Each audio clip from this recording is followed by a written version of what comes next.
All right, everyone, once again, with the final lesson for the day, Parshas Nasai, and we're going to tell over a little Maisa from that's brought down in the Kav Ha'yasur. Everyone here the Sefer Kav Ha'yasur? Beautiful Sefer from the Rav from Frankfurt, a nice Ashkenazi Makubal. So he tells a beautiful story that I think everyone's going to find amazing because I found it remarkable. So he says over a story there, it says in the parsha, we have Birchas Kohanim, and it says, Yar Hashem panav elecha v'yichuneka is talking about the protectors from the mazikim. So here's a story to help us understand what these mazikim really are and how they work. Here we go.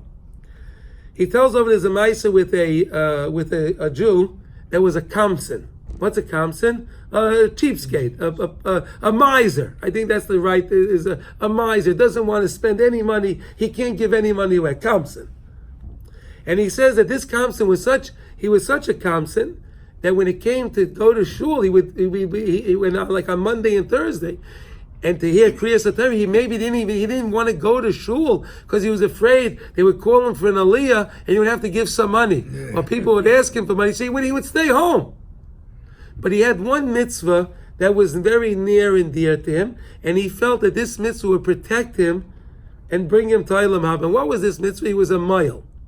He was a mile. And this kamsen would make a bris milah for anybody that needed a bris milah, and he would never charge them. Whether they were a rich person or a poor person, he would never charge for the milah. He would do it for the sake of doing the brit milah. Okay? So came one day, a fella comes to this mile, and he says that I have a baby boy. We need to make a bris milah in a few days, and I want you to know if you could be my mile. Oh, sure. He said that was his mitzvah. He said sure. Now, he didn't know that this mile, that this a man was not really a man, but this man was actually a shade. A shade? A shade. He was a demon disguised in a person. He looked like a person, he spoke like a person, but really he was a shade, he was a mazik. So the Mayel went to get his chalaf, he went to get his knife and his little briefcase with all the things that he needs for the bris. And this shade came with a beautiful wagon, and they got into the wagon and they started to travel. And they started to travel to where this Rachanima was. And the Maisa goes that they were traveling for 1 day, and they made it to a forest, and they go through the forest, and then they travel further, and they go through a desert. And then on the third day, he sees there's a beautiful, quaint village up ahead, a very pristine, little quaint village, with maybe 20 some odd homes in the village. Oh, and the Mayo was very pleased to see this nice village. And he pulls into this village, and he pulls up to a beautiful, beautiful home in the village. A very beautiful, beautiful home. And he stops the coach, and the servants come to take the horse, and he takes the mile. They get off the wagon. He takes the mile into the house, and he shows the mile his room. He shows the mile the room, and then this fella has to go do something else. So the Mayel, what the proper thing is to do is to look at the baby and to see to check the baby out to make sure there's no jaundice or whatever. So he asked one of the servants in the house, where is the Maledis, where's the mother, and where's the Rachanima, where's the baby? So they said, oh, the mother's in that room over there. So he knocks on the door. She welcomes him in, and she says to him, look, I see that you look like a Yarei Shemayim. She says to this Mayel. She says, I want to tell you something. Really, my husband is not a man. He's really a shade. He's a demon. He's a shade. And I'm here now. Why? How did I get here? When I was a young girl, they came and they grabbed me. The shadim took me, and I got caught up with the shadim, and I'm here. But I want to protect you. So if you want to be protected from these demons, from them chapping you and being part of them, like they grabbed me, don't accept anything from them. Don't eat with them. Don't take any presents from them. Nothing. Don't do anything with them, and then they won't have a hold on you. So, okay, he looked at the baby, he thanked her, and that night was the Wachnacht. You know, they stay up at night, they say Shema with the baby, right? Right? And they made a little Suda. They made a little Suda in honor. So they invited the Mayel to partake in the Suda. He says, no. You know, this was a long journey. I have a headache. I'd rather go to sleep now. And he didn't partake in the Suda. He went to sleep. Came the morning, they went to shul, and it came to V'charis Himay Abris, like the way the Mayalim do sometimes, and they say V'charis Himay Abris, plus it says Knani Yechiti Himay Abris, right? And the Mayal said it beautiful with the community, and after the davening they made the bris, and after the bris, what do? You have a Suda, right? What do we do? You have a Suda. So they invited the Mayal, come to partake in the Suda. So the Mayal says, no, I can't. Last night I had a terrible dream, and I accepted upon myself a tainis chaloim. So I can't eat today. I'm sorry. I would like to eat with you, but I can't. But I took upon myself a tainis. Wow. He was more clever than they were. So the father, this Shay tells him, I have something special for you in this room. Come with me. So the Mayel thought, oh no, it's my end. He says Shema Yisrael. He figures he's finished now.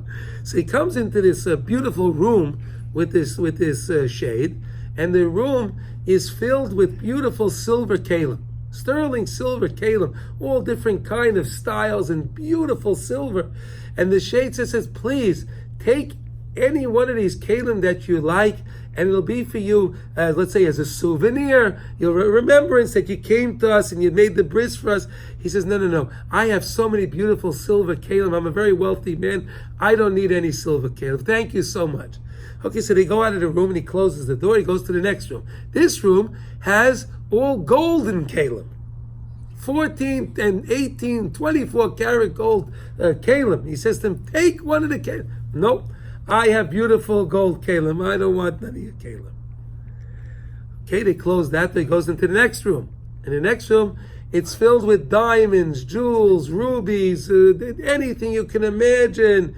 He says, take something. No, I have. All right. He goes to the fourth room. And he opens the door. And now the Mayel is amazed. He's mesmerized. What's this room? This fourth room. The fourth room has nails on the wall. A room with nails on the wall with keys hanging on the nails. Right? All the room full of maftechot. A whole room full of keys.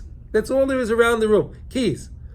And the Mayel is looking at these keys and he's mesmerized. And the shade says to him, I don't understand. Wait a second. I took you in a room that had all silver kalim and you weren't intrigued by it. I took you into a room that had all gold kalim and it meant nothing to you. I took you into a room with all diamonds, golds, rubies, everything, nothing. Now I take you into a room with just keys that are made out of steel, simple steel, and now you're mesmerized. He says, I'll tell you, these keys, I'm looking at them and these are the keys to my home. I recognize all these keys. These are the keys to my chests and to my rooms and to my storehouses and to my things. And the shade says to him, he says, look, I realize that you're a Yarei Shemayim. And I realize that I have no control over you. He says, really, I have to tell you the truth. I'm not the person you think I am. I'm a shade. He revealed himself to him. He revealed himself that he's a shade. He says, but the fact that you did the mitzvah in such a way, that you did the bris milah in such a way, and you partook in nothing to do with us over here, I have no hold over you. And not only that, I give you back control of all of your keys. Listen to this. So the Mayel leaves and he goes back home. He takes the keys with him? No. He goes back home. Doesn't take the keys. He has control of all his keys now. He goes back home. He goes back home. Wait a second, listen. He goes back home. And now he puts together things and he builds a beautiful shul. And he finds out from the Gabayim in the shul who are the Aniyim, and he meets with every one of the Aniyim, and he's mefarnes each one of the Aniyim Because all he what they used to be stingy. all what they need, He all used to what be they need, stingy. all what they need. And this person wound up leaving the world with a shame toiv, and he was a mefarnes, and he gave money to yeshivas, and he gave money. So what do you learn? So says the Kav Ha'yasur, he says like this. He says sometimes we see people that are very, very, they're kamsanim. We see people are like that. They have a lot of money, but they can't do anything. And we see sometimes people that they have a lot of money, but they can't even buy themselves something. They don't begin to buy themselves a new suit, and they don't begin to buy themselves a nice the car or whatever it is. They're so cheap. You should know, he says, the Kav Ha'yasur, that they're controlled by the mazikim. And when it says when you listen to Birchas Kohanim, Yivrach Hashem v'yishmer Yoshem panav elecha v'yichuneka, and it means the Chazal teach us min hamazikim. So it's talking about those spiritual mazikim, these shadim that are controlling him, that it's not allowing him to do. You have kavana during those brachas of Birchas Kohanim that said bi'ahava between the Jewish people and this, and that's the tikkun that can fix him and that can help us to be able to give what we have to give and do what we have to do. So we should always be able to be on the giving side of Mitzvah Hashem. And we should have a beautiful Lech Le'Geshavas. Oh, yeah. Okay. I know that story.